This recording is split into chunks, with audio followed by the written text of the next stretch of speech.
नमस्कार साथियों, आज हम सुनेंगे माँ दुर्गा की अद्भुत और प्रेरणादायी कथा।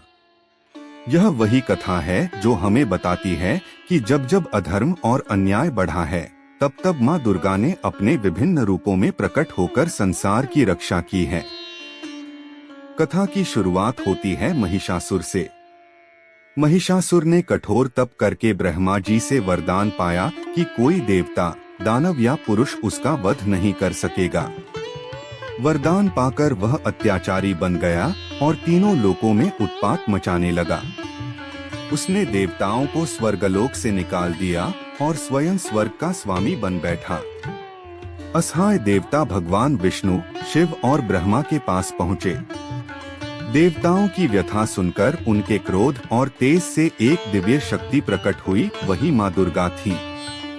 देवी के हर अंग में अलग अलग देवताओं की शक्ति समाहित थी। शिव ने त्रिशूल दिया, विष्णु ने चक्र, इंद्र ने वज्र, वायु ने धनुष बाण और हिमालय ने उन्हें सिंह वाहन प्रदान किया। माँ दुर्गा का स्वरूप अद्भुत था।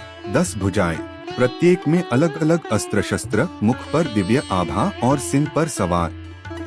जब माँ दुर्गा रणभूमि में पहुंची तो देवताओं ने उनकी स्तुति की।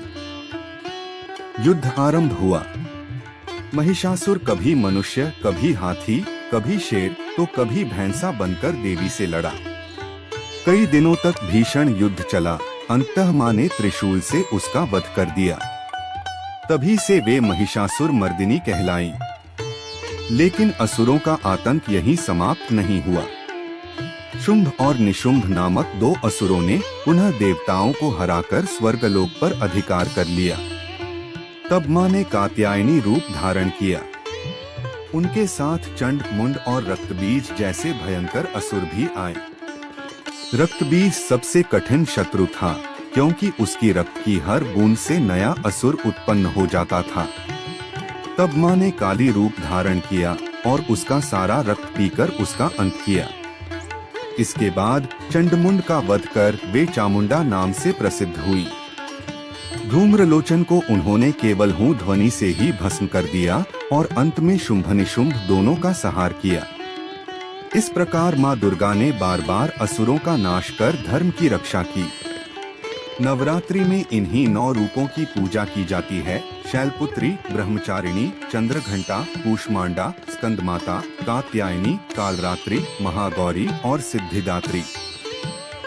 माँ कभी तपस्या की शक्ति है, कभी सौंदर्य और शौर्य की, कभी विनाश की शक्ति तो कभी करुणा और शांति की।